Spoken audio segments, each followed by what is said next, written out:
Joe, I'm so glad you're here. Thanks for having me. I adore you. I've been watching your stuff on the talks, on the YouTubes, on all of it. You are just such a breath of fresh air, especially in the comedy space. I'm so rooting for you. I'm so glad that I get to have you on. Thank you for coming in. Thank you. You're here for Netflix's Joke Comedy Festival. Yes. We're all shaking our tits for cash. They are really stretching us thin. It's unbelievable too, because I'm like, okay, wait, you're all going to tell us to do all these shows, but like, when's the last time any of you were on stage? How about you go up there, okay? And then have everybody write about it online. Let's see how well you last. Also, I love that, you know, it is LA, one of the most difficult cities to get around. Oh my And they're like, God. I need you to do a show at 5:30 at the West Side Comedy Theater. Then you're going to go down to Dodger Stadium. Then you're going to go up to Calabasas and just do a quick campfire at Kris Jenner's house. And you're like, what am I doing? I land. Okay, so I'm in DC all weekend this weekend, and then I come back to LA. I land on Monday. I have to go from the airport to do KTLA, the news, at 5:00 p.m. I'm like, I'm going to be in this car for 3.5 hours. Yeah, forget it. Just go ahead and put a gun in your mouth. Like, that's insane. Bless me. So Joe, you're where now? You're in Seattle. Seattle, yes. But you're Detroit roots. Detroit roots, yes. Okay. And Detroit hustles harder. Detroit hustles so hard. I love Detroit. Shout out to the Shinola Hotel. Heather? Yes. This is the Shinola Watch. Yeah, I mean, that is my spot. I stay in like the suite, like that God, is my place. You speak it. I love Detroit. All my shut friends up. live in Birmingham. So your friends are the bouge. Yeah, they are bougie. They are very bougie. Yes. I love I'm sorry, that. did you expect me to have poor friends? The Gross. the Birmingham. Well, you know, yeah, they all, Cute. you know, they moved out there. Yeah, I used to teach right around there when I was a teacher. wow. Yeah. Okay. It was wild. I want to get into the teacher thing. Oh, honey. But you are now, what made you make the jump to Seattle? So my fiance works for a company. He's very high up in it. I cannot say what it is, but it rhymes with Amazon. Yeah. And we are now there. So yeah. that. So it was right around the time too where I was able to I had been doing stand-up comedy since I was in 3rd grade. It was my talent show. Yes, hell yeah. Talent. So teaching was the side hustle. Right. I always knew this is where I was going because you have to be crazy enough to know it's happening. Absolutely. So when it did really start to happen and I was able to go on tour, he was like, well, I'm going to Seattle. And I was like, well, I don't really need to be based in New York or LA. Yeah. Because I'm about to tour for real. So let's go. And we did it. And we're on 6 years in Seattle and it's fantastic. I love that. I moved back to Atlanta. And I find that you get more work when you don't live in LA or New York. Yeah. You have to leave this city for it to then pull you back. Right. The moment I left LA, like permanently and moved out, I think I was in the car driving my jet across country. And then I get 6 phone calls from agents. I was like, I didn't even know you guys represented me. Oh my God. It's wild. Yeah. Okay. So you're here doing the comedy festival and we'll get into all that. But I'm so interested in your origin and your roots. So you were in education, elementary school teacher, correct? What was your specialty? I taught everything kindergarten to 6th grade. Yeah. With my specialty being reading, actually. Hooked on phonics. Baby, hooked on phonics. Phonics is making a full circle back right now. Everything is cyclical, right? Truly. We love a hooked on phonics We callback. do a little hooked on phonics. That was a struggle. I was a great reader, but my parents held me to a different education level. Then, Did you go to private school or public school? I did go to private school, Okay. but my sister was 3 years older, and I remember I was like a baby still in diapers, and my dad was teaching my sister how to read, who's 3 years older, and didn't understand why I couldn't spell aquarium. You know, and I'm like, I've not even said mommy, daddy. Oh yeah, and then the parents come in and they're like, my kid can't read. I'm like, your kid's 5. Yeah. We can actually calm down. Yeah. But sure. Let's just slap the whole Bible in their hands and expect them to read it cover to cover. The craziest thing about reading is you'll look at a word and they will tell you something fully different. Like the word I was working with this kid was watermelon. Watermelon. Heather, okay, starts with a W. Whoa. Water. She looked at it and goes, fruit. But guess what? Not half off. Not that bad. Not that bad. She was using her context clues clearly. Which is what we do 90% of my life is truly fake it till you make it. Like, fake it till you make it. I have scummed my way so hard into this business. Oh, you have to. Yeah, but I like that. Fruit? With full conviction. Fruit. That's a W, bitch. Let's cool it. I was also the person who, my mom, I struggled so badly with math. Math and science is not my strong suit, but any sort of reading, English, language, social studies, that's where I thrived. Really? So what do you think as an educator, do you think there's a correlation? Like, can you spot the kids who are going to be good at one thing or another, like immediately? Absolutely. Okay. I know which ones are going to turn out and be hooking. Like, let's just like call Fruit it. Girl, where you like, she's going to do pharmaceutical sales because she's good at bullshitting. An MLM, if we're being real. But she's a boss bitch ready to hustle her friends. She's running an MLM right now. She is selling Arbonne out of the back of her like pink Lexus. She'll be thriving. 32. You haven't seen her since high school graduation. She'll write you on Facebook to get you in. Absolutely, that's her. Yeah. Oh, I love this. No, but you know who. And the other thing too is like some kids are just fucking mean. And the thing is there's this facade of a teacher that they think that you're a perfect smart person and you love all these kids. Bitch, I don't love all these kids. These are 30 individual personalities that are sitting in front of me, and you think I'm going to get along with all of them? Like, you sit in a meeting with 30 people. Do you like them all? No. That one's annoying and that one's annoying, and that's just life. That is life. And that's also fine to admit, but I don't have the red tape around me and my hands tied behind my back like a teacher anymore, so I can actually like say this real. Yeah, good. You should let it out. Fake it till you make it, though, as long as the parents don't know and the rest of them don't know. You can beat the children. And the kid thinks you really love. Yeah. Oh, God. This is the last time I'll ever be on any podcast. No, it's okay. My career's over. Cut that. Right. No, you're fine. You're fine. I mean, I worked the system in school, like, again, because academics were a little bit more challenging for me, but I was a politician. Like, I knew how to run it. I ran every club. I was student body president. Yeah. It was still a struggle to get into college because, again, putting pen to paper was a little bit of a challenge. Where'd you go? University of Mississippi. So that checks out. Yeah. But a sorority girl fucking thrived. Fraternity boy. Oh, yes. Fully thrived. Wait, where'd Phi you Kappa go? Tau by omitting me to membership is confirmed by me a mark of distinction in which I take just pride. How can I say it? Because the match is about to like go down and burn the fuck out of my fingers. Phi Tau? Phi Kappa Tau at Central Michigan University. Nice. Yes, which is here. Yeah. From my Michigan, because you know Michigan. Wait, I know Michigan. Hold on. That's the, what do they call it? It's not the UP. Not the UP. Yes, it's like the knuckles that connect to your hand, right in the middle of the state. How was fraternity life for you? Lived, loved, was the best. I was one of the first gays. Really? We love a progressive Phi Kappa Tau. Oh, and they were like, yeah. They were into it. Like, were it you was blowing good. everybody every weekend? Not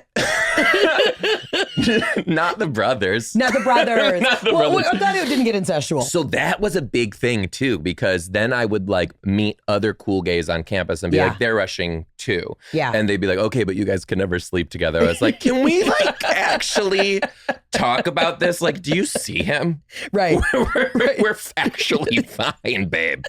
It's not going to happen. But it was wild. I love that this straight guy was just like, okay, wait a minute. We got two gay dudes. Obviously, you guys are going to be touching each other's butts. I don't know how this works, but don't make it gay, Joe. If I walk in and you see you guys going butt to butt, I want to lose my mind. Fully. You cannot come to spring formal. Fully. Well, there was some who were like so cool with it. And there was a couple who were just like came from the backwoods, got accepted to college. And they're like, I don't know nothing about this, but I think it's fine. Yeah. We would watch RuPaul's Drag Race in the middle of the living room and I'd make them watch it. I took like a few of them to their first drag show. Good like for it was like you. a thing. Because I just like didn't give a fuck. Yeah.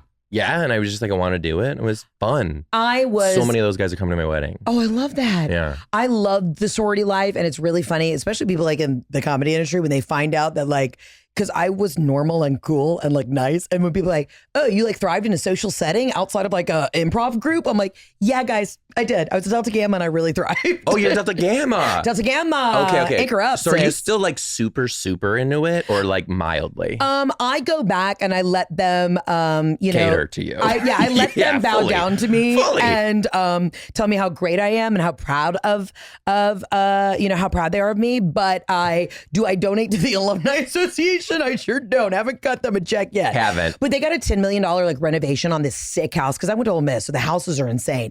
And I literally walked back and I was angry. I was yelling at these girls like, I didn't live in this. Yeah. Like I let a nice house, but we had black mold in the showers. Like what the fuck? So did we. Did you live in the house? I sure fucking did. Hell the yeah. best time of my life too. Of course. But I also remember too, there was like crazy things. Like I had to shower with shoes on because there's beer bottles broken in Of these course. showers. Like it was a locker room pretty much. Mhm. And then our house got renovated right around the year that I left. So I stayed a summer and lived in the house while it was being renovated, which was a nightmare, but you got to live for free. It was like a whole thing. Yeah, I remember those summers when you get to live in the house. And because of living in the house that summer, I became an AGD sweetheart. I'm a sweetheart as well. Yeah. Good for you. Oh, yeah. Baked those cookies for weeks. Just delivered them. I was pretty upset when I was not.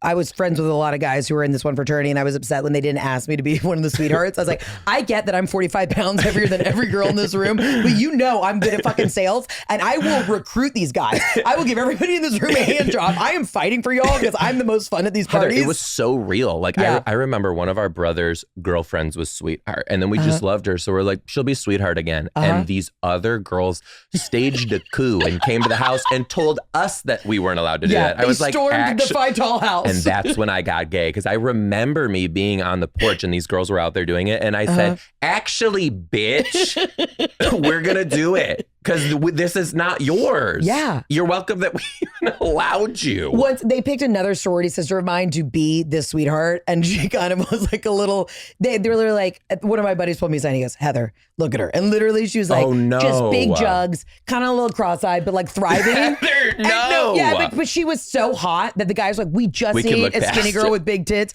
to walk in, like be standing there next to the president of this specific fraternity house. So like, we just need somebody dumb who keeps her mouth shut. But then when they would be initiating a new pledge class, I was always in the basement chugging beers with all the boys. Fully. I was like, yeah, I'm on the I basically should have been house mom. Oh. Yeah, I would have thrived. Are you a weed person? I am, yes. Okay, yeah, totally. Yeah. So I also would be the one who would like sneak in the bongs and like teach them how to make water bongs out of like milk jugs and stuff like that too. So they were like, oh, this gay person can really do it. I just like made my way into that space. I don't know. It's a special kind of person to not give a fuck, right? Yeah. But when you truly don't give a fuck, that's when you thrive. I'm at that kind of place in my life. I think I've always kind of like stayed in my own lane, done my own thing. But now I am full throttle, 100 miles an hour down the highway in a PG Cruiser of don't give a fucks, you know? Yeah. Take over your podcast for a minute. Absolutely. I'm here for it. Do you know that you're a gay icon? I'm sorry, excuse me? I'm pretty fucking sure. When I told my girls that I was going to be on this, my girls, they're guys, that I was coming on your podcast, they lost their goddamn minds. They told me to wear cheetah. Yeah, I'm a cheetah girl. I was like, I don't think I'm going to do it when I'm on the podcast, but if I go to the show with you guys, I'll do it. But I am so, I have goosebumps. My pussy is throbbing. I don't know how to take in this information except thank you. And to all of the girls, AKA gays, who are listening right now, the next tour will definitely be more catered towards you. I've been yelling about husbands and infertility and things like that, but don't worry. We're sewing up that pussy and it's only going to be about the gays. I love you. I'm here for it. Yeah. Wow. Yeah. Wow. Thank you for that. I needed that boost of self-confidence today. What is your audience like at your show? Is there a lot of gays? Yeah, it's a mixture. It's gays, gals, husbands, and it's a good time. It's a great time. What's your audience like? Girls, husbands, and it's really starting to get gay, which I love. Yeah. Because for a long, long time, it was predominantly teachers, moms, which I love this too. But when the gays are showing up, it's like, oh, you connect to the material because like you lived what I'm saying, right? So I just did Fort Lauderdale. You know Fort Lauderdale? Oh, dude. Fort Lauderdale. Bitch, I thrive in Florida, actually. Yes, I love this. It's wild. Like every time I'm there, I do wonder if I'm safe. Yeah. But I do thrive. 40 gays show up, all sit together like these ripped muscle bears. I was like, and then after the show, I was like, so how'd you guys find out of the show? They're like, we're fans. We love you. I'm like, okay, thank you. Thank you. I peaked and I will die now. Harry Casey from Casey and the Sunshine Band bought a bunch of tickets for him and his gay friends, and they came to my show, and he's a fan of me. I'm like, what is happening? Is this how this goes down? I was like, okay, cool. But that was the most gays at a show. That was about 50-50. So it's growing.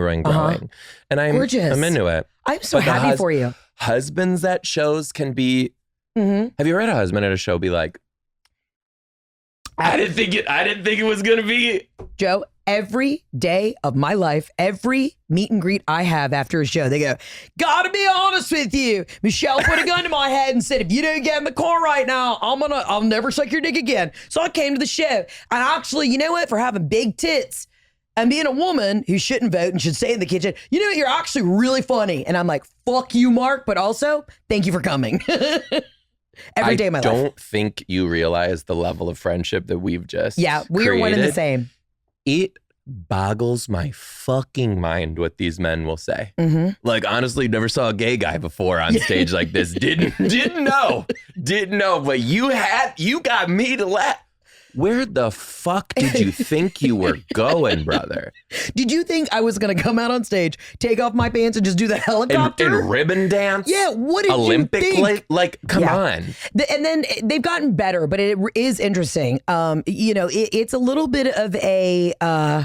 it's a push and pull. And then when the guys come, they have a great time. And I'm just like, yes, women can be funny. Gays can be funny. Yeah. It's okay to enjoy something outside of your perfect little bubble of who you are. And I the best though is when they come back and you see them again and it's like, I got you. Yeah. I got you. I was doing a meet and greet in Phoenix and it was 4 dudes, like literally in like Peter Millar shirts, golf pants. And they were at the end of the meet and greet. And I was like, oh my God, are you guys holding places for your wives? Like, no, we didn't even fucking get them tickets. No, we came here. No, they're at home with the kids. And I was like, let's go. And then we gangbanged. But I was just like, that's what I live for. How do you feel about Phoenix? I love Phoenix. Yeah. Phoenix is great. I guarantee, have you played the Orpheum yet? Not the Orpheum. Do the clubs? I do the clubs in Phoenix because I'm keeping it chill for a minute. Yeah. I did Tempe Improv. I haven't been to Tempe yet. Amazing. First of all, obsessed. Okay. Watch out, not at the club, but I did get tacos from outside of my hotel and got insane food poisoning and had to cancel 4 out of my 5 sold out shows. Oh my God. But they let me come back a month later, which is great. But food poisoning. Yeah. Not only can I not eat tacos, I don't know if I can go back. Yeah, that's how traumatizing it was. Talking about it, my stomach. Were you like in a Holiday Inn, just gripping the walls? Like Holiday Inn. Yeah. She gonna read me.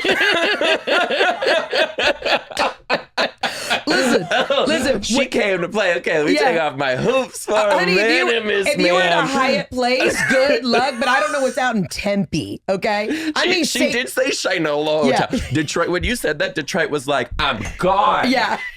Here's the thing, though. I'm from Atlanta. Okay, so I can do what I need to do. What is it? Buck something? Is Buckhead. Yeah. I can. But now that is my one creature comfort on the road, I stay nice. I like a high thread count. I get it. Our jobs are hard and I'm fighting for my life every day. I'm going to do it at the Four Seasons, you know? Yeah. Where are you? Who's this with you? Okay. So at this, so you had horrible food poisoning. Horrible food poisoning. Can't go back. Yeah. I can't go back to Tempe too. Yeah. But that has changed me as a traveler for sure. Yeah. For sure. I'm very careful about where I stay, what I eat, how close I am to the venue and all that too. Because you got to take care of yourself on the road or you will die. We'll shrivel up and die. Literally die. And that's, people just don't get it. I'm like, you don't understand what it's like to never have a day off and to constantly be in movement. Do you party? I don't party. During your shows? No. Before or after? After all, I will. I'll have like a couple drinks or something, but I can't. Is there something on my shoulder? No, stop. Don't. Am I doing it? Joe, am I doing it? Am I cross-eyed? Wait, hold on. For reference? Okay, Joe, you're so mean for that. Holiday Inn? I'm sorry. No, but I just meant that was a comment on Tempe. That wasn't a comment on you. I get it. Okay, so the is there something on my shoulder reference? I'm so embarrassed. So y'all, I just need to tell you something, and I'm sorry, Joe, this is your time to shine, but I have been in 2 meetings in the last month where someone has asked me, while I'm making direct eye contact, do I have something on my right shoulder? You keep looking at it. Somebody asked me if they had a hole in their sweater, and I was just at a big agent meeting, and the guy goes, do I have something on my right shoulder? You keep looking at it, which then made me panic. I thought, do I have a lazy eye? Yeah. Have I stroked out? I was like, does it smell like burnt toast? And I realized that 2 grown men have asked me this in the last month. Something's going on the right side of my face. Do I have Bell's palsy? I don't know what's going on. No. So one of my other agents was like, so my reaction was, oh my God, I'm having bad allergies. I'm so sorry. My right eye keeps watering.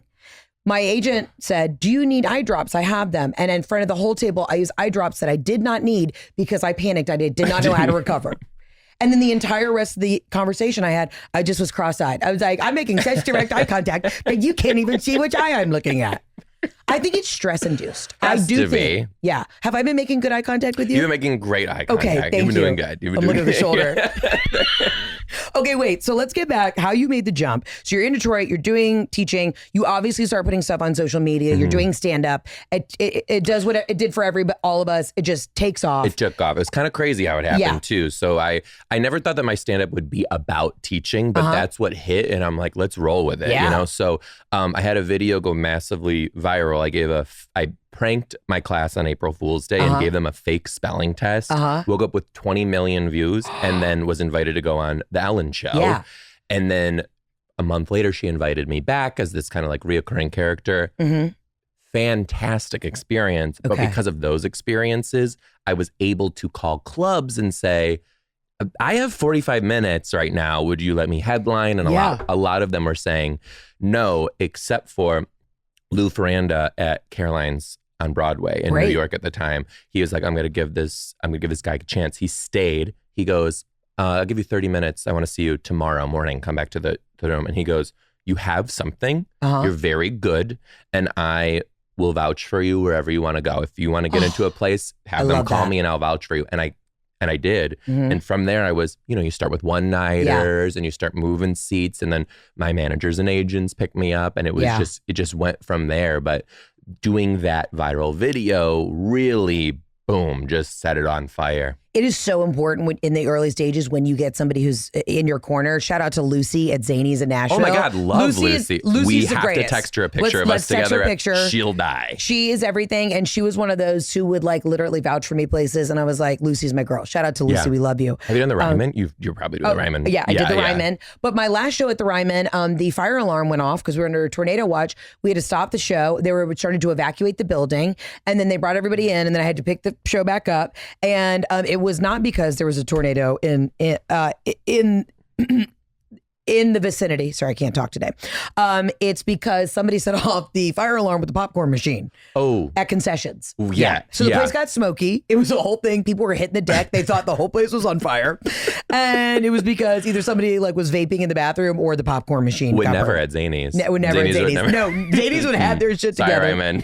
Lucy would never. You did the Ryman. I've not done the Ryman, no. It's magical. I'm still kind of growing my Nashville fan base too, but they are hard. They go hard for my shows there. That's fantastic. I love it. And Nashville is such a great comedy audience. Like, and too, like I have to, I'm growing my shit like in the Pacific Northwest and stuff like that. Like I'm going and like I'd never been to Vermont and I went on this tour. And like, so I'm still even going to new markets where I'm like, I don't even know if anybody knows me here, but let's fucking go.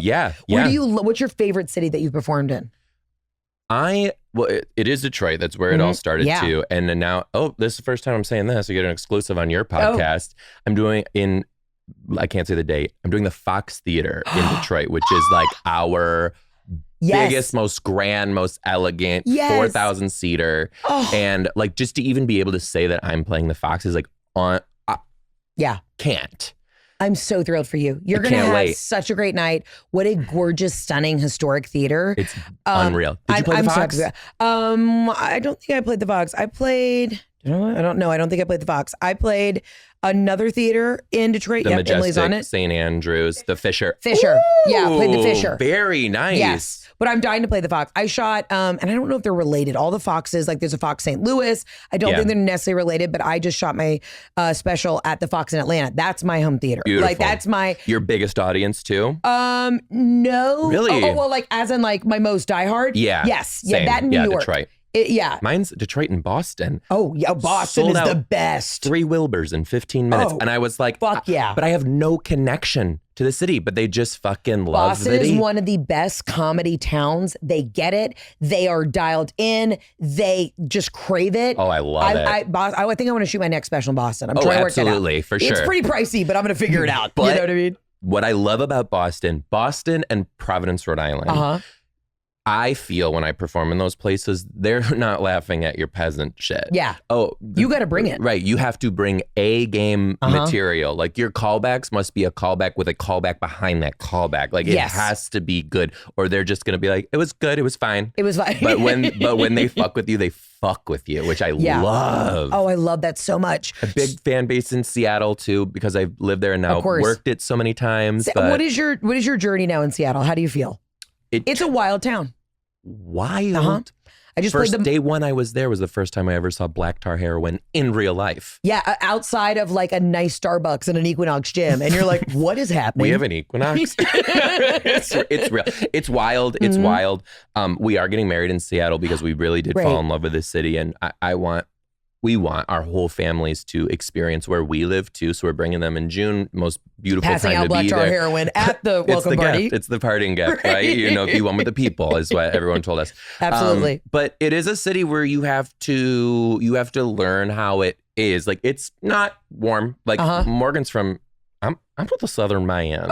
He's from Raleigh, North Carolina. Hey, Raleigh, that's great. Well, North Carolina's a whole nother kit and caboodle. It's I a whole love different. North Carolina people. I love it too. Bless your heart. Bless your heart. Yes, Bless your heart. You are Thank a cunt. you, sir. But he, when we both got there, and in Michigan, we say hello to everyone. You walk your dog, you say hello. If they're across the street, you say hello. Seattle doesn't talk to you At all. Faces down. And apparently it's this like Norwegian culture that's sort of embedded in the city. It's called the Seattle phrase, but we're not like talking until we're established friends. And I'm like, so you're like tongue to tongue, butt to butt. Yeah, all that. For sure. I will not make eye contact. No. Until that took me a minute. Yeah. That took me a minute because I'm a very social person. I was down to make friends immediately, and it takes a while. But when you get in your groove out there, it's beautiful. It's like we live in a painting, Heather. We look out our back window and it's like the sound and the mountains, and then a fucking orca whale will jump, and we're like, oh, is God, this that's magical. Did Bob Ross create this land? It's wild. And then it's nice too because you don't have to kind of be in that like Seattle gloom because you're traveling and you're on the road. So you get to go down to like Fort Lauderdale, get a little touch of melanoma and head back. Which I could get trashy and I love it. And then I come back. But Seattle, another thing that I love about it, great food. I wasn't expecting that. Yeah, great restaurants. Great restaurants. Yeah. And again, black heroin for dessert. So just sprinkled on top like truffles shavings. You never know. Listen, whatever you do. How does black tar heroin, how does it even come? Like before it's like baked down? I think it's in like a thick brick or something. I think it's isn't it a flour? Isn't it's opium. Opium, yes. Opium does. Forgive me. Yeah, I know. Guys, can you believe it? Just two gals talking about opium.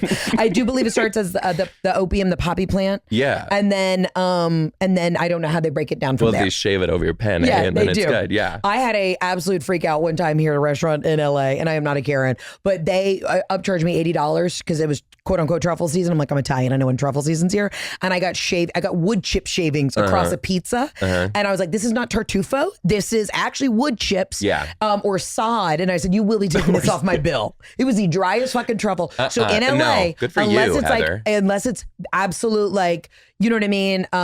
It's Michelin rated. Do not fall for the fucking truffles. Oh no. We're also not in truffle season right now. So everybody needs to chill the fuck out. I had an adverse reaction to truffles in Vegas 2 really? weekends ago. Okay, so I went to yeah. and ordered this thing that had like a lot of black truffles in it. And Heather, I don't know, this has never happened to me. Okay. This dish smelled like dirty, nasty, disgusting sink water. Oh God. Is that like a thing? That should not be a thing at a do restaurant. I have COVID? Like Was it liquid, babe? It was like a soupy. It was. Like a. It was. Okay. Yeah. You're at yeah. I think you can say that. You're just at an Asian establishment. Right. There's plenty of those. You're at a ramen spot. You're eating ramen. We can say that. That doesn't nail down where you went. And watch the comments. It's going to be like, he was at this place at this time, and here's the security footage of him meeting the chef and thanking him for those truffles. Straight up. Here I am trying to be all coy. Yeah. No. Just go ahead and say it. Just go ahead. We don't have to say the restaurant. I mean, I've also like had words with like the hostess at Carbone in Vegas. I was like, you're rude. I worked in the industry for 10 years. You're rude. So I get it. And you were an industry worker, a server? Oh, honey, was I a server? I was a bartender. What else did you do before you were a comic? I love having this conversation with people. Yeah. What other jobs have you had before you were a comic? I have worked every single hospitality job you can imagine. So I actually got my start in LA in fitness, which jokes on me. I worked at Soul Cycle. I worked for another fitness guru. I have been a nanny. I have done every job in the restaurant biz. I have been a personal assistant. And then I also worked for a Middle Eastern family that was of royalty. And I can't really talk about it much publicly, but I'll tell you off air. Yeah. Because they will behead me. So fully, yes, and goodbye. because they are, yeah. So I had to sign a lot of papers on that. Oh, beautiful. I love that. Yeah. Do you work it into your stuff? Well, that one I have not. Okay. But a lot of the other stuff, yes. I love it. Absolutely. Yeah, all survival jobs. What jobs did you do before this? Cycle instructor. Okay, well, I worked at SoulCycle, and when I told them, they were like, what do you see your like 5-year goal here? And in my mind, when I was in the interview, I was like, I'm not going to be working here hopefully longer than 9 months, because hopefully I'll be a star. And I said in the meeting, I just go, eventually I'd love to be an instructor. And they said, I think we really are just focusing on front desk right now. And I was like, yeah, they're like, she can't get up on this bike. But I was fucking good at SoulCycle, so suck my dick. Continue. You were a cycle instructor? Because teaching, you have to have a second, third job. Like, it's just how we survive. Cycle instructor, tutoring is what most teachers do as well. Okay. I was a comedian, and I worked at the Detroit Zoo. Oh. I worked at the, you want to hear a good story? Yeah. Oh, dude, I was just at the Australian Zoo, and I'm obsessed with zoo life. Love the Australia Zoo. Obsessed with zoo life. Were you just lurking for Bindi and Robert? Like, I got to see them. I saw the live show. I was there. Did you meet Robert Irwin? I didn't get to meet them. What's the age on him before we start talking about this? I think he's 20. Just Google. He's a attractive man. Also, and an Australian accent, like literally going to slide off this He's chair. 20. Legal. Okay. Unbelievable. I got to see the whole show, and it was like I was weeping. Because they do a whole memorial to the dad, and it was my dad's birthday. Was the day either before or after, and I just sat there watching the Croc show in the Crocosorium, and I was hysterically crying. Like, I get it. Like, couldn't catch my breath crying, and I was with my buddy Chris and Ray, and they were like, "What the fuck is wrong with you?" I'm like, "We are seeing history. We are seeing the Bindi. We're seeing the Irwin show." They also have her mirror ball because she won Dancing with the Stars. Oh yeah, they have it in the museum, so you can like pet a koala and take photos with the mirror ball for Bindi Irwin's mirror ball. Shotgun mirror ball, like that is so cool. It was insane. Okay, wait. So you worked at the zoo. Let's talk about this. I was the director of kindergarten summer camp. Oh, that's great. And I wrote the curriculum and did everything. So this is a story. Okay. I don't know what the statute of limitations are and things like this, but sure. We got to cut it out. We got to get attorneys. I've told it on stages in many cities. Great. Every grade level would have some sort of backstage experience at the zoo during their time, right? Okay. So kindergartners were studying reptiles. So they get to pet a lizard. Well, we took them behind in the reptile house. Okay. So they would go behind the scenes and see anything. Well, the teachers had to take the kids, give them to the zookeepers, and wait where all the public is, and then they'd come out of this other door after their experience, right? Okay. So I'm standing there, it's the general public. In front of me is this 2,000-gallon terrarium, home of a 30-year-old Burmese python that's been there for 30 years. So I don't think he's happy. I'm so nervous. Heather, this is the realist. Okay.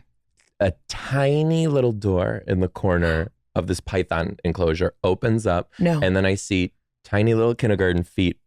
And then another one and another one and another one. And now all the kindergartners are lined up in here. In the terrarium? In the terrarium. Oh my God. Because the zookeeper thought he was giving them a behind the scenes experience. And I see this snake start to slither down to him. And I don't speak Parseltongue, so I can't tell him to not. And I looked at him and I can't yell because I will freak out the general public because I'm on the other side of the glass. I'm charadesing this man and be like, get them out. And finally he oh, okay. And gets them back around. He comes around. I'm like, what were you doing? What were you doing? And he's like, I thought I was just giving him a really good hands-on experience. I thought we were really just teaching about nature. I was like, that python was about to look like anal beads for an elephant. This is not acceptable behavior. Oh my God. Mm-hmm. And then you get into those situations and you're like, because that's the one thing I did think, any zoo I've ever been to, I'm like, what is the qualification to work here? Oh, let me tell you nothing. Because I drove a golf cart through a fence at the zoo. Not really a lot. I was so impressed with the Australia Zoo. They're all scientists. They're all this is their dedication. Right. But there are moments where I've been to the Atlanta Zoo and I'm like, ma'am, I think I saw you at Chili's. Yeah, I think I saw you at Chili's. Or this is some sort of community volunteer program because you got a DUI last week. I don't think you know anything about wildcats. And I don't think you should be running the show here. Okay. Oh, wow. Yeah, true. Okay, so you saved lives. So not Saved only lives. are you a comedian, an educator, you're also philanthropic and a hero. And a hero, true One hero. might say a hero. True hero, yeah. Wow. Okay, so you started doing comedy. You're doing the damn thing, and you did a special. It's I on did, YouTube. yes. What's it called? Don't Eat the Crayons. Don't Eat the Crayons. Okay. So I condensed all of my teaching material and wanted to do something with it. So I put that together and did the YouTube special, Don't Eat Great, the Crayons. and everybody can check it out Everybody now. can watch it free. Yeah. Absolutely. Go get it. I love Go this. get it. And you're doing 2 shows here for Netflix is a Joke because this is going to air tomorrow. So I want great. to promote it. Yeah, Promote it. Netflix is a Joke. I'm at the Hollywood Improv in Amazing. the main room. 2 shows on Tuesday the 7th. Great. There's some tickets left for the second show, I believe. So if you're a Heather fan, now you might be a Joe fan. Yeah. Come on in. You got to come. I mean, Joe, you're so funny. We're good on time, right? Where are we at? Oh, great. So we can keep geeking. Fantastic. Great. Well, then I think I can maybe come to one of the shows. What do I have on? Please do. Tuesday? Yeah, it's Tuesday. But let's Tuesday see. 7th and 9. I can maybe come to the Heather, you late wanna one do it? because I'm running around and doing all these fucking shows. If you want, I know Yeah. you're doing a lot of shows. Yeah. If you want to do a guest set, Yeah. it's literally yours. Okay. Well, I love and adore you. If I can make it, I will absolutely try and make that I happen. think also when the fans see this, they're going to, I get messages at multiple times a month saying that we need to connect. I get I'm it all so the time. glad we have connected because I'm also writing 6,000 shows and there's already a part for you. Like you're in, you're Great. dialed in. We need to play besties, do Done. like rollerblade, and we're selling Black Star heroin. Literally. Like there is a fucking buddy comedy there. Everyone that's coming recently, I'm like Mandy Moore was here on Tuesday, and I go, Mandy, I'm writing You're subtle. No, I literally was like, I'm writing a show for us to be sisters, and like you're dying, and she's like, I'm in, but I'm just so already excited. played that role. The show just ended. And that's what I told her. I was like, you were so good at like having cancer. I think we need to do it again. And she was like, honestly, I'm down. My mom made me watch that last episode of that show. It's called This Is Us, right? It's called This Is Us. Oh, yeah. Did you watch the last episode? I threw up. Heather. Projectile vomited. I didn't even get through my mom explaining the train situation. Yeah. I'm like, and then what? Yeah. Yeah, I'm a baby back bitch when it comes to that shit. I find that I cry a lot, not even at sad things, but if something's happy, I'm a happy crier. I am. Yeah. That's the thing. I think I'm a little jaded because my dad died and I had to like watch like the life force leave his body. So sad stuff doesn't make me sad. But if there's a birth, if there's a wedding, if there's, I don't know, if you get a fucking pet guinea pig, I am like, this is a new life and I am thrilled for you, Joe. We like, already are talking about when our dogs inevitably have to leave Earth. I'm like, Morgan, I can't. But a do it. dog death is totally different. Totally different. Take 2 weeks off work. You know what I mean? Maybe go to the zoo, pet something else to fill that void. Truly. And you have Frenchies, right? I have Frenchies, Beautiful. yes. And what kind of dog do you have? Golden Retriever. Oh, you want to see him? Oh, wait. Yes, absolutely. I have to see your child. He's the background on my phone. So was mine. My phone's off because I'm a professional woman. But here we go. He is handsome. He just turned 2.5. And what is it like having a golden retriever? Because those are, I would say, America's dog and also like usually well behaved. I have Frenchies. Oh. They will bite your ankles and bite your children. You thought a python was bad with kids? You can throw 2 Frenchies in the mix with children. Him being as well behaved as, Wait, first of all, he's a star. Yeah. That is a photogenic king. Yeah, he's an LL Bean catalog dog, like 10,000. He's gorgeous. You're screaming black. It's okay. You're just Hey. But I saw him. Like I saw him. Like a perfect tongue, like noses angles. Perfect dog, yeah. Oh my God. He is so well trained because Morgan had never had a dog before. So I was like, we're doing golden retriever. That's how we're gonna do this. And we actually walk him around the neighborhood off leash, and he'll just like stay by us. And he's totally. And then we'll be like down when someone's coming, or we get to a crosswalk, and he'll just boop, go down. That's it's my insane dream. how smart he is. I kind of have this fantasy. Like I love my dog so much, but I kind of have this fantasy. I'll look at like adopting a dog, and I'm like, I want to go and like the next one. I always told Jeff, I'm like, the next one we're getting some breed that's like some 11-year-old dog who will just stay on the couch and not bark at anyone, not do anything. Because mine fully. are. But I'm bored when I see people who have well-behaved dogs or just, and I don't mean like as in my dogs are a threat, but I just mean like Frenchies are nutty. They do zoomies. They're crazy. Give you a life. Yeah. When I see somebody with like a nice chocolate lab who's like a hunting dog and just lays there, I'm like, that's boring. You know what I mean? I need the chaos. I think I thrive in the chaos. Mac does get crazy. Okay. Crazy too. But he, like, when we tell him, he'll know how to turn it off. No, I got a Mac, and if you say, Mac, come back, she literally will just run into oncoming traffic. Yeah. She's like, fuck you. Yeah, it's insane. Yeah, no, he won't. Okay, so you're wedding planning. Oh my God, And when's the wedding? End of June. Oh my God. Tomorrow? You're coming you're literally around the corner. Tomorrow, Heather. Okay, how many people are we having at the wedding? So it's technically a destination wedding for most people. Right. Because it's in Seattle. So 95% of our invites are not from. And all the research we did said if you have a destination wedding, 30% of your invites won't come. And it's like a little bit more than that. So we're looking at like 150, 175. That's great. Yeah. I did a destination Italy wedding post-COVID, and everyone came and then did a +7. Okay, it was. Nice. I was like, oh, this wedding's gonna be cheap. Like only like 100 people are gonna come. Yeah. Everyone RSVP'd, yes, and they brought a cousin, and I was like, what the fuck? Yeah, it was wild. Oh, and that's the thing too. I'm like, the people who RSVP, yes. I'm like, okay, shocking the people who RSVP, no. Yeah. And you won't realize how like kind of like hurt you'll get by some stuff. I'm like, oh, I'm sorry you didn't have this on the calendar for 2 years. Like this is the most exclusive party ever. But yeah, that's fine. Go on vacation to the Maldives with your family. Every time we get a no, I look to Morgan and I go, it's because we're gay? Yeah. Like, is that why? Is that it? But some cool stuff has happened with wedding planning. I did that with Jeff. I was like, it's because we're fat. They hate it. Yeah, they hate it. They can't but the food's going to be banging at the wedding. Oh, our food. I just did our tasting. I'm stoked. Can we share the menu? Is it exclusive? We can definitely share the menu. Please tell me also, if you don't have a publicist that's going to put you in like People Magazine or something, then that's a missed opportunity. So make sure we get a publication. I'm going to give you some real details when we're done because maybe I will take you up on that. Okay. The food is, I really wanted to be Pacific Northwest, really wanted to go. What is that cuisine? Like chowder? No, it's like grass. Yeah. Grass and black tar heroin. Yeah. So we're doing fresh halibut. Okay. Which is just really served in this like, I can't even describe it, like it's like parchment paper. It's like the parchment paper one? Pea puree that's like keeping it on the table with this like soy glaze. It's gorgeous, unbelievable. I feel like the only way people do halibut these days has got to be in that like like sous vide in parchment paper, and then they open it and then it's got like figs on it or some shit. Yeah, okay. Very that. We're doing a ribeye steak, which is gorgeous and delicious, and then I'm really excited for the appetizers because I was like, literally don't give a fuck. Okay, a lot of these are going to be fried and everyone's going to love it. Right. It's a crab cake, a duck confit. Oh my God, I'm horny. A tempura fried squash blossom with goat cheese, hot honey on top of that, and an arancini.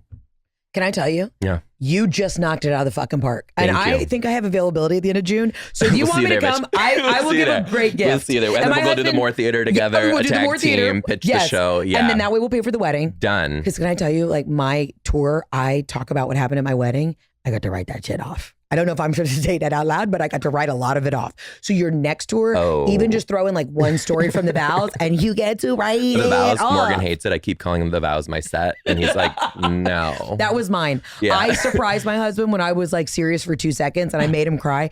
I'm actually still kind of like upset about my husband's vows.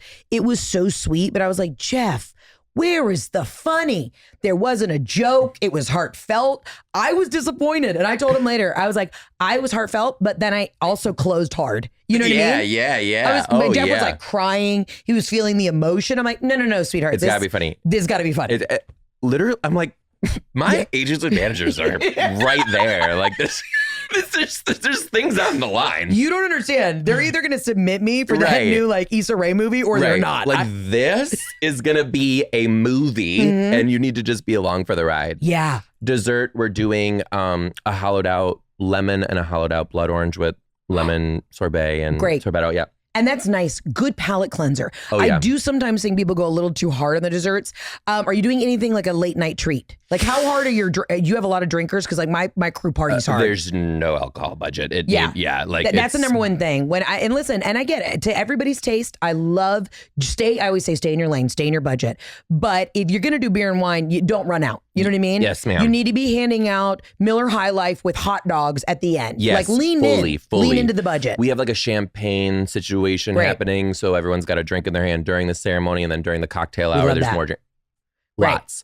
The late night snack on the fence about. Okay. How do you feel about Detroit style pizza, Heather? Be honest. Okay. Don't get mad at me. I may. Okay. Actually, I'm really nervous to say this. I like Detroit. I cannot speak today. Detroit style. I like Detroit style. Honestly. I hate you so much. I like it better than Chicago style because it is a deep dish. We are one. Yeah. Chicago style gives me immediate diarrhea. It's goop. It's a choking hazard. It's basically like a melted mozzarella stick, and I choked on a mozzarella stick not once but twice as a child, and then once trauma. at this like chic place in Brooklyn. Yeah, medieval times. I've been. Yeah, absolutely. So Detroit style pizza I like because I like it's a little crispy, but it is a little spongy. It is. I prefer a thin crust, but I would take that over Chicago style pizza. Heather, that was such a good descriptor. Like your defense, because I'm terrified for my life right now. No, that was great because we are from Detroit, so I will cut you. Yeah. But there is this pizza. I keep going back and forth if I want to say the name because I have tried for fucking years for this place to. I'm like, I just want to be in a commercial. Right. That's all. No, then say it. This is a manifesting podcast. Say the name. Jets Pizza. I give you Jets everything, Jets. I give you literally gold on a platter, and you don't even want to work with me, and I don't fucking get it. But literally, I have people I had a woman drive from Milwaukee to Eastern Detroit to get Jets Pizza because she saw on me that she needed to order an all corners pizza with turbo crust, cheese, and pepperoni with not just a side of ranch, Jets, a fucking that squeeze bottle of ranch that you have. And she did that because I told her to. And you don't want to do shit with me. I just want to wear the jetpack. I have the mustache to be the mascot. Like, can we do it? There you go. Yeah, like honestly. Good for you. I'm so glad you took that moment and you owned that because Jets should be so lucky. Jets should be you know what, Jets, if you don't call, you're homophobic. We said it's from a gay icon, Jets. Hate crime. And my wedding's in June. I'm brewing things. My wedding's in June, Jets. June, Pride Month. June. Like, I'm not even asking for it to be in rainbow boxes. Like, calm down. Calm anyway. down. They should be so lucky. So they opened up a Jets, like not in Seattle, but it's not far. It's close enough where we could work it out to keep the pizza hot. And I do want that to be I actually want an igloo cooler of Jets Ranch because Jets Ranch is far superior. It's the best cardiac arrest. I had it in Detroit because it's around the corner from the Chinola Hotel. It is, sure it is, yeah. And it was phenomenal. Heather. It was great. I really enjoyed it. That's how I feel about like Chick-fil-A. Like I tried to get Chick-fil-A sandwiches to Italy. Speaking and I was of like, homophobia. It just wasn't. But can I tell you, my Chick-fil-A is the gayest Chick-fil-A you will ever attend. Have you? Oh my God, Heather. It is so gay. Have you seen the man on TikTok? Oh, the man on TikTok who does the swirls and the twirls. I'm literally breaking your studio. Honestly, this whole place is just fucking boom. Don't even worry about it. He dances? Yeah, he dances and twirls. But he's married. Oh, to a gal? Well, that's like that. That's like being in the South, though. Everybody's a youth pastor, and they're all a little gay. A little gay. They love sausage on a Sunday. You should go to the Chick-fil-A at the corner of, is it Sunset and La Brea, the Hollywood one? Yeah. Oh, honey, it is all the rainbow. It is fantastic. Have you ever heard the song "Chow Down" for Chick-fil-A? Willem, who is a famous drag queen here in Los Angeles, did a parody with a couple other girls, Vicky Vox and Detox, and it's a gay parody of Chick-fil-A. I'm in. You'll live your best life. I love it. I mean, I'm from Atlanta, so it's kind of it's like in my bones, it's in my blood. And honestly, if they said that they hated women and that they Handmaid's Tale me, I was like, but am I getting nuggets? Am I getting a party tray for my party? Like, let me know. Homophobia aside, I got to be real with you. It doesn't do it for me. I hear you. I have had Chick-fil-A before I knew. And it is, I don't know, it's just not. It doesn't hit. I think the hype was too much, honestly. I hear you. And honestly, they have changed their chicken. And listen, I've been kind of burned by them. I thought I was going to get a lot of I haven't even gotten a free party tray. I've not even gotten a gift card. And I go hard for them. And Truett Cathy, who started Chick-fil-A, spoke at my high school graduation. And I guess he was a little problematic, but I still went hard for him. And I feel you. You know what? You guys have given me nothing. Joe has inspired me. Chick-fil-A. Okay. Come through. I just start crying. I'm taking over your podcast one more time. Can we go back and forth and say some of the coolest fucking sponsorship or like just surprised companies that have like sent you shit? Oh yeah, but I gotta. Okay, go for it. Yeah, you start. I'm doing this to sing to your Southern heart. Did my show in Charlotte, North Carolina. Right? Yeah. And when I started dating Morgan, I very quickly became obsessed with Bowberry biscuits from Bojangles. Oh, Bojangles, yeah. Bojangles came to my show with 2 full trays of Bowberry biscuits, warm for the whole staff, and a full Bojangles sweatsuit that had the melted biscuits on it that I did put on and wear during the show because Bojangles fucks with me. So I got the same thing, but I did not get the merch. I only got the Bo-Berry biscuits. And so Bojangles, I too would like a Bojangles sweatsuit. Give me one. You gotta go. I gotta have one. I was just on another podcast and we were talking about how, like, why does everybody have merch? Like, there's some companies that don't need merch and there's some companies that do. Literally. I would love a Vagisil tracksuit. If Vagisil's making, I would wear a Vagisil tracksuit in a heartbeat. Heartbeat. You can't talk to that. On a heartbeat. I've gotten a lot of cool shit. Like cool and unexpected. Let me think. The Ireland, just the country of Ireland, sent me, like, the tourism board sent me a whole fucking thing of, like, Kerrygold butter and cheese and tea. No. And they were like, please come. And I said, I will be there. And I think I'm going to freeze my eggs again in Ireland this year. That's dope, Heather. Yeah. That's cool. My girlfriend Christina's been looking into it. She's got deep Irish roots and it's so much cheaper to do it in Ireland. Really? And, and also, like, who knows what the fuck's going to happen in America. And it's all a little scary. And my husband and I have done IVF a ton.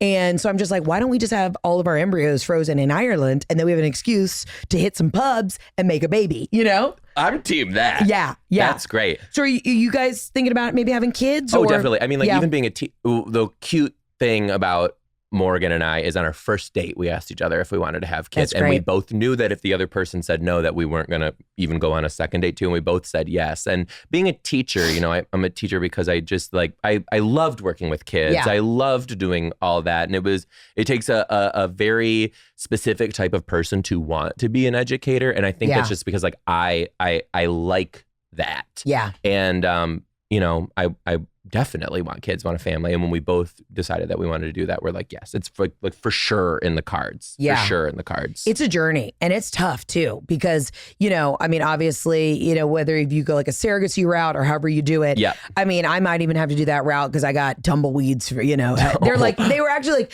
you have the perfect body to carry a baby. You just don't have the accoutrements inside to like make it. Yeah. So I might be calling a small Guatemalan lady for an egg. You know what I mean? I don't know. But I'm like, but that would be nice. I would kind of like, if I do have to get an egg from somebody else, I'd like it to be a petite person. Yeah. Because Jeff's already a large guy. And I know that if we made babies together, they'd be monsters. Yeah. So I might be like actually profiling people who are like petite and small. Right. Fully. Yeah. I read the comments I follow a lot of like gay guys who have kids to kind of just like, see what's going on, how they're doing things and whatnot. The comments can be wild. People will be like, where's the mom? It's like, this baby was made in a dish, ma'am. My favorite thing in the world is these like adoption TikToks where people talk about like the adoption process and, folks get upset if the baby is obviously not the same race or this or that. And you're just like, somebody took a chance on taking a child in. Shut the fuck up. It's wild, dude. It is wild. The opinions on the internet. Oh, I had, somebody got upset that I said I voted for Biden and they DM'd myself and my husband. This woman said all these things. I hope you can never have kids. I hope your insides rot. You IVF whore, like crazy shit to the point where I printed it out and I have it on my desk in my office because I'm like, like I look at that every day and I'm like, I'm doing fine. You know what I mean? It's like the crazy DMs. You take tests and pass them to get a license, but everyone's just given a keyboard. I don't agree with that. I think that it's insane. And the things that people will say behind the safety of their keyboard is mind-boggling. You don't know me. Yeah, you don't know me. And then when people see that you're doing comedy and then they take what I'm saying seriously, like if I'm going on a bullshit rant on a podcast, like when I'm being serious, and then they don't know you from Adam, and then they come in and they're just like reading you to filth and you're like, this is comedy. Calm the fuck down. Heather, I had a woman one time, I do have a few jokes about how I do not prefer vagina. Yeah. And that's okay. It is very okay. Yeah. Okay, because it's just how I am. And I go off on this tangent about it, and this woman goes, in Seattle, clearly, I just didn't like all the vagina shaming. And I was like, ma'am, let me be very clear and very specific with you when I say couldn't hate the stuff more. Just gonna fully spell it out for you, not the for me. Yeah. Like, lay off, bitch. It's a joke. Give her the balls for saying it to me in person. Yeah. That was good. Good for her. Good for her. Yeah, good for her. You know what? Maybe that's what we want. Don't say it in the DMs. fight me backstage at my own show. Try me. I'll see you in the alley. Yeah, you, me, and Jet's Pizza. Yeah, instead of like going outside and like signing autographs, people are like, all right, I got a list of the jokes I'm pissed about. Let's fucking go. That's a sketch I right there. had two women at a show in Lake Park, Florida once get in a fight, and I, over a vagina situation, I had this is when I first went on the road. I did like a little Absolutely Not segment because the Absolutely Not podcast with my audience. I had one woman stand up and she was like, absolutely not to like going to deliver your baby and not having your vagina waxed. Then a nurse stood up and goes, absolutely not to shaming people, to having to like clean up their pussy before they come and do a thing. And these women started going at it. No. I almost couldn't rein it in. And I was like, guys, these are jokes. We're having fun. Absolutely not. Pubic hair. It's crazy. I was like, what is happening? Scary. Yeah, now I got a full bush. So I also kind of I'm kind of siding with the nurse now. Home to you. Get it, girl. Yeah. I had a meet and greet, had a woman cut in front of another woman, and the other woman got so pissed, she snapped off her prosthetic leg and started wailing it like this. I was like, I need to leave Cleveland immediately. Aviva Drescher from the Real Housewives of New York took off her leg. Full on. Took off her leg, was wailing it around. She's also a teacher. She's a first grade teacher. This is wild. And then what did everybody else do around her? Yeah. It was quiet. It was quiet. And then she came to the meet and greet. She was allowed to stay in because security guards sometimes don't know how to secure. Yeah. Most of it was like, security. we'll let the woman who weld her leg around come up to me now. Sure. And she was very proud of what she did. And did you see me? I saw.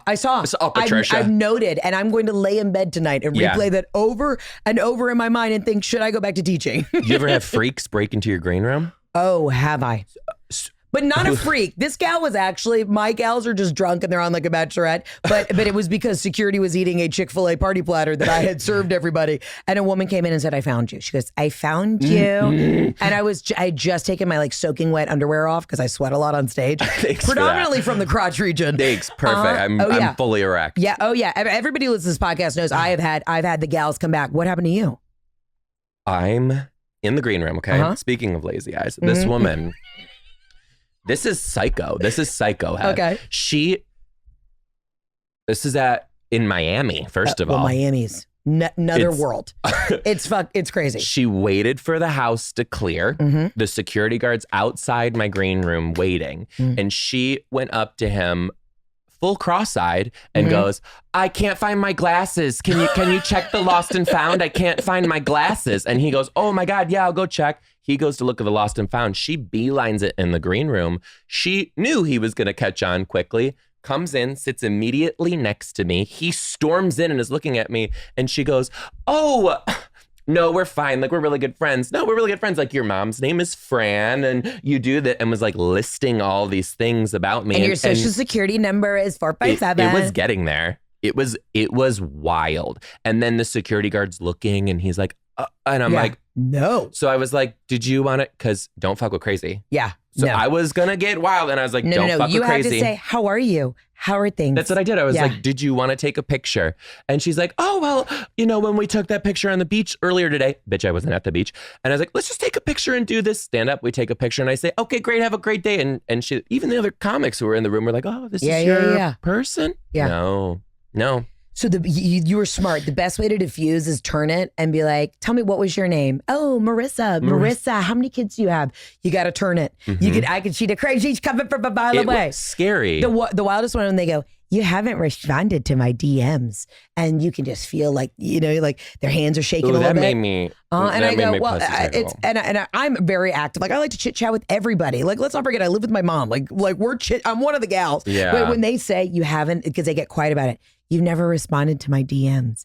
And then you go, okay. She's got a knife in the Chanel in the Chanel purse. I don't like it. Yeah, I don't like it. But I love that we've got stalkers because that means we're doing something right. Oh my God, it does mean that actually. Yeah. But it is usually white women. They leaked my wedding website. They leaked my house it was kind of crazy. But if you get gifts, that's nice. Like, I got a couple random gifts from fans and I will forever be grateful. Like wedding gifts.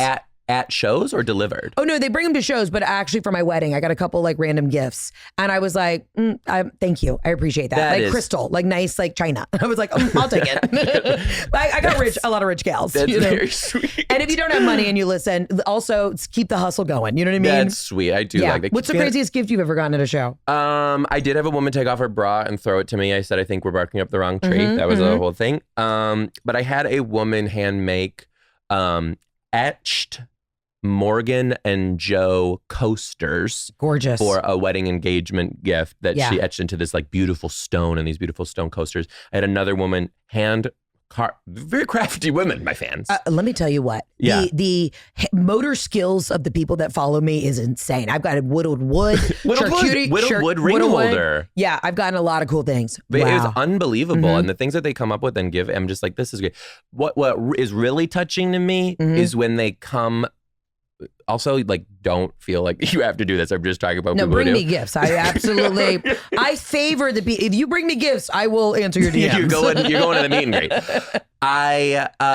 When they bring me things locally, like this is our place that everyone knows and goes to, that's the and I best. wanted to bring it to you. And I'm like, that is just so thoughtful. Because laughter, it is cathartic. It as is. cliche as people want to say, but it brings people together, and I love a it's local good. wear. I love some flair. When I first went out on the road, so many gals were starting charcuterie companies. There was no food safety guidelines, okay? But I would literally, at my first tour, I would have 25 women with brand new business cards because I told everyone I love meat and cheese plates, and they would start their charcuterie company. It would literally, Yeah. I'd get 10 cards afterwards. I'd be like, Sally Charcute, Marissa's Meat and Cheese, Linda loves cornichons. Like that was and everyone started these companies, and I'd have meat and cheese plates, and I've got to be honest with you, they're starting to dwindle, and I'm upset about it. So I just want you all to know, I'm taking a little time off the road, but when I go back on the road, looking directly into camera, I would really enjoy some more meat and cheese plates. Thank you so much. Don't forget to be a girl boss. She'd love a charcuterie. I'd love a charcuterie.